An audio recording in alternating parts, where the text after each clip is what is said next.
Hey everybody, how you doing? This is Barry. This Sith Lord is a metalhead. How's everything going? What a week. What a week. Alright? I know things have been blowing up. You know, I'm always the last one to be telling news that people already heard of. But, you know, this is my only chance to really go and just spread the joy like everybody else. It's been announced that, you know, Dave Filoni has been promoted to executive creative director. And, you know, that's just more indication on the demise of Kathleen Kennedy. I mean, you know, look, whichever way that they want to go and spin it, you know, oh, she's still on. Oh, she's gonna be at the end of the year. She's gonna do Indiana Jones 5 and so on. But look, any type of news that gives us some type of positivity, no matter how it's laid out, especially when it's coming from big time, you know, people at Variety and things like that. You know, there's some magazines and stuff that putting it out. You know, they can't just go say this is just fandom stuff. That's, you know, with, you know, take it with a grain of salt. You know, you got to read between the lines.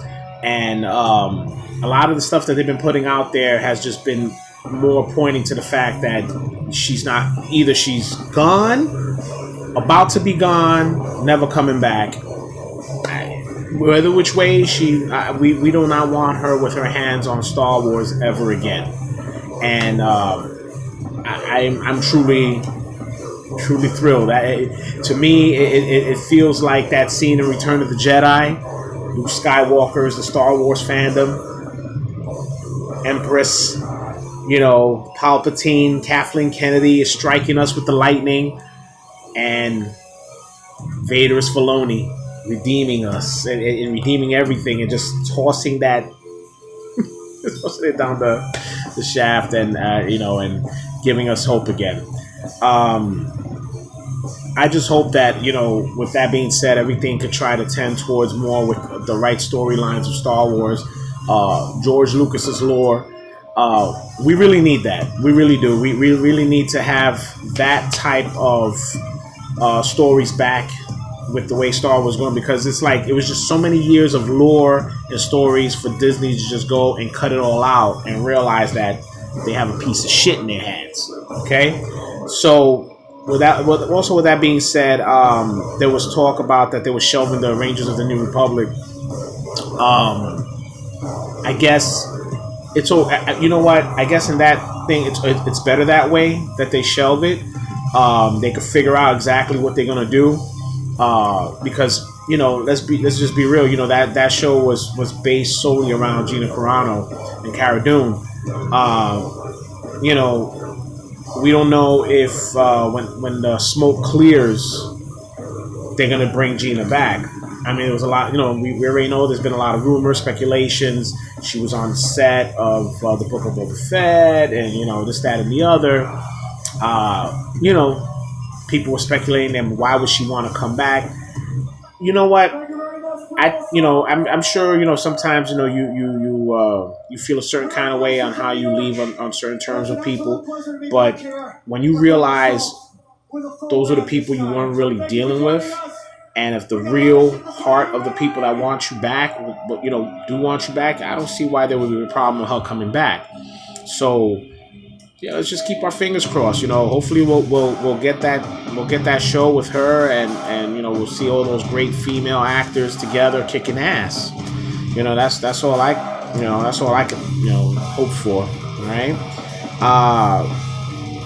Let me see. You know, I don't know if basically Gina is just gonna hold off.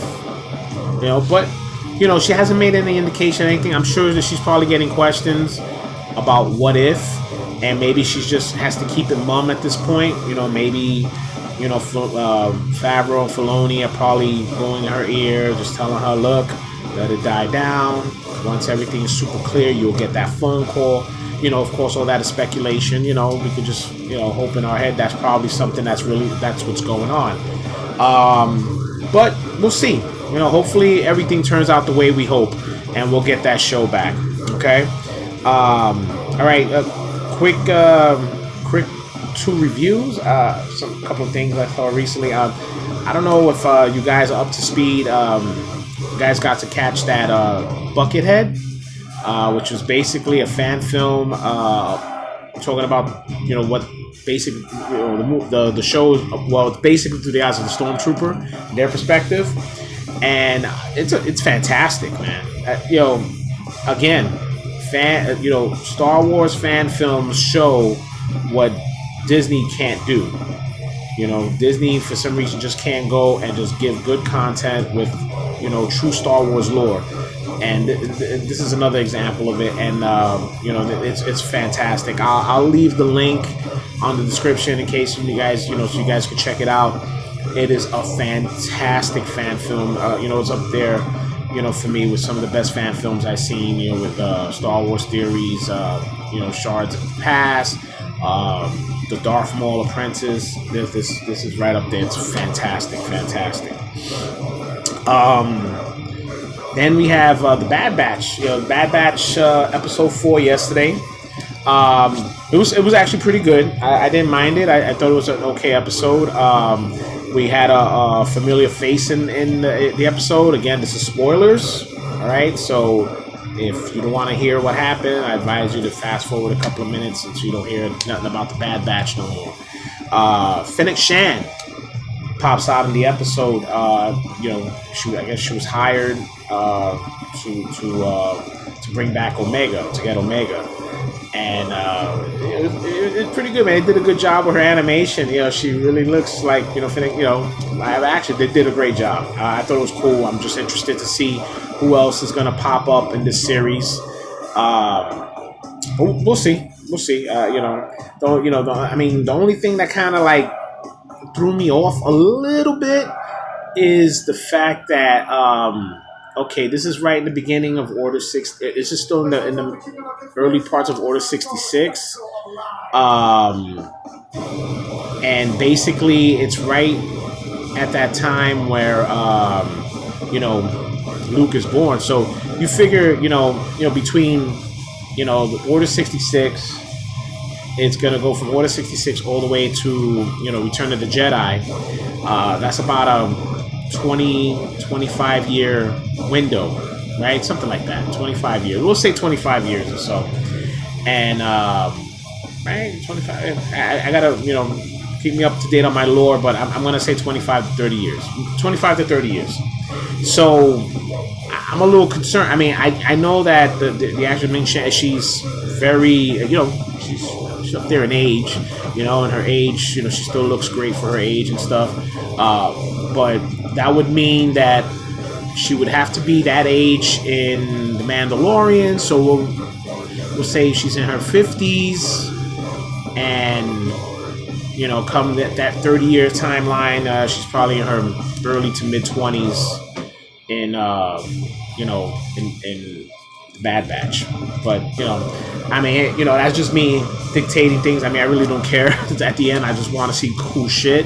But sometimes the logic part has to kick in sometimes. But it's a great episode. So far so good. Everything is just going. I'm just looking forward to see where else it's going to lead to. Okay. All right. Off Star Wars topic real quick.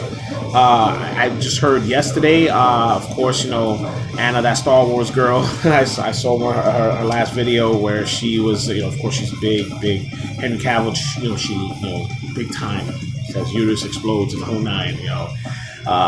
Just big time. And I heard from her that Henry Cavill is he's being cast to do the reboot of Highlander. Now, Highlander is it means it's a great deal to me. I was a kid. I was about 10 years old when Highlander first came out. I'm showing my age again.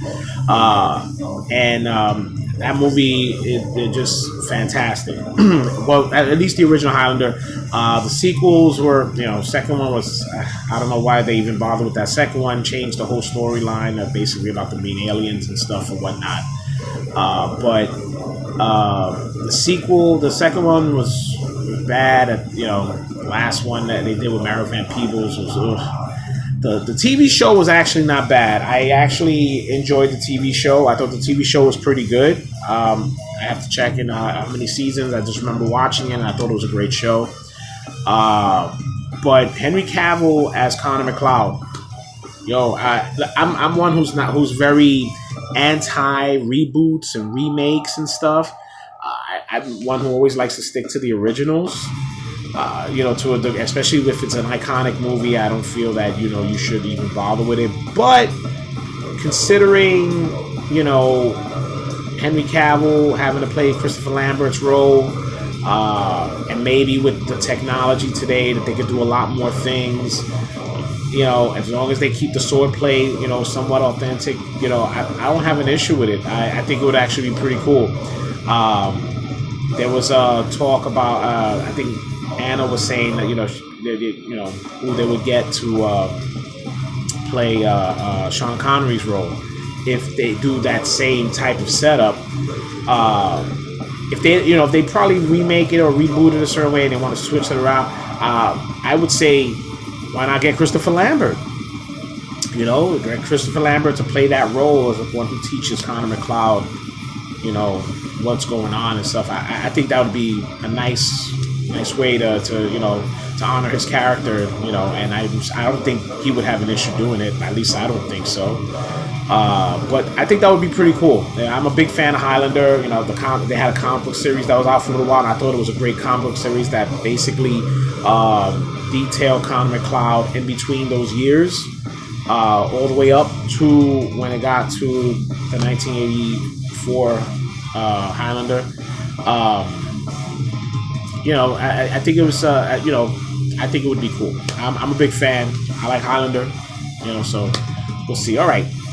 Last but not least, let's get to my haul of the week. All right. It's kind of a little small today, but, it's all right. Thank my man Paul, the Spider's Web on Yonkers Avenue. All right. Over in Yonkers, New York, right across from the Raceway. Tell him when you go in there, say, this Sith Lord sent you. You'll know exactly what it is. All right. So let's go with the first one I got here. All right. I saw this on the rack. Sometimes, Paul likes to go and put out certain independent comic book titles and labels and stuff. And, sometimes, you get lucky and, they become really good stuff. So I saw this one. It's called Steak.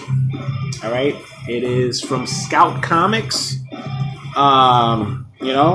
Basically, Steak, I mean, you already know it's something about vampires.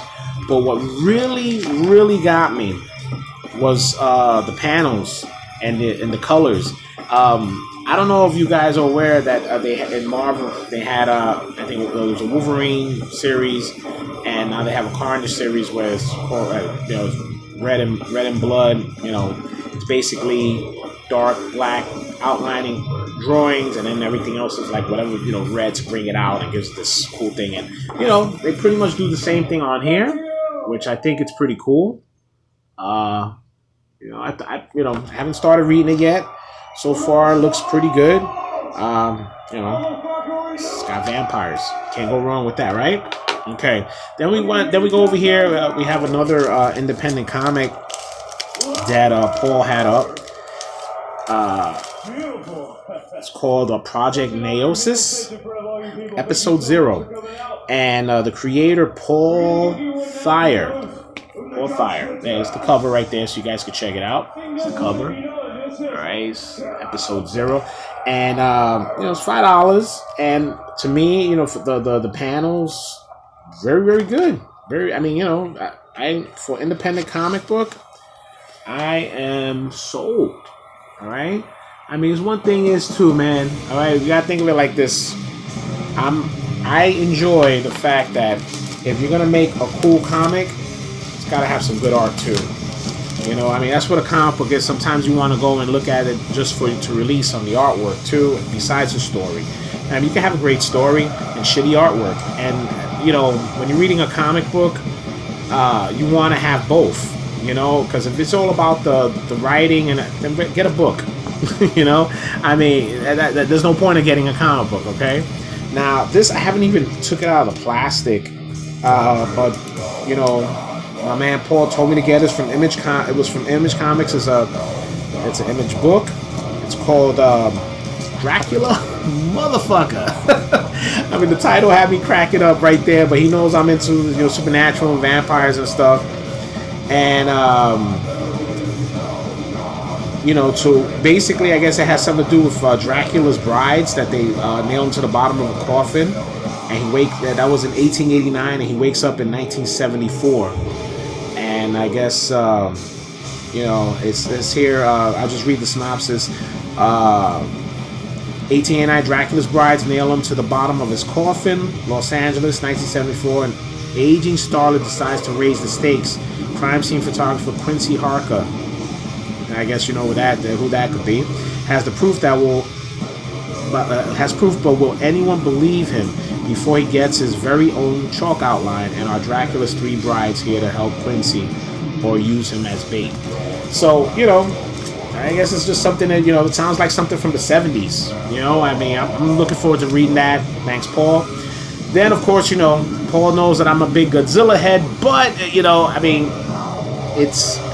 I like Godzilla, but, you know, he threw this in there for me just, you know, he didn't, you know, he said, hey, it's something for you to check. He gave me the IDW Godzilla Monster Protectors, which is basically more for kids. You know, I'll check it out, you know, I'll read it. I mean, you know what? Sometimes, you know, kids' comic books could actually be somewhat okay, you know, depending on the storylines, you know. Give me number 1 and, you know, number 2 here. You know what? I'll give it a go. I just, you know, I'm not going to go and just diss Godzilla. I mean, it's for kids, but hey, whatever, right? Okay, then we got here, all right, I'm up to date, you know, Devil's Dominion number 4. All right, this is so far some good stuff over here from Black Box Comics. Give this a go. And of course, here from Aftershock, The Bequest, number 3. Give that a go. It's a good series. And actually a surprise here, which is not too bad. I'm up on number 3 of Black Knight, Curse of the Ebony Blade. And of course, you know, they're going to be pushing the Black Knight now. Considering the Black Knight, I think, is supposed to be making an appearance in the Eternals. I believe he is making an appearance in the Eternals, so that's why they, you know, usually they push stuff out, you know, just to get people appeased for a certain character. And last but not least, War of the Bounty Hunters. The Bounty Hunters number 12. All right. So, Prelude targets Solo. All right. Not too bad. All right. Okay, guys. Well, that's it right now. Okay. That's it for me. You know, if anything, leave a like, subscribe, comment. I'm going to leave links to Buckethead. I have a merch store. Okay, guys, this is the floor is a metalhead. I have a couple of merch stores. You know, certain things you could buy, certain things I guess you can't, you know, copyright stuff or whatever. I was able to let certain things get away, but there are some cool stuff there, and give it a look. All right, guys. So, with that being said, this is Barry. This Sith Lord is a metalhead. Take care of yourself. May the Force be with you.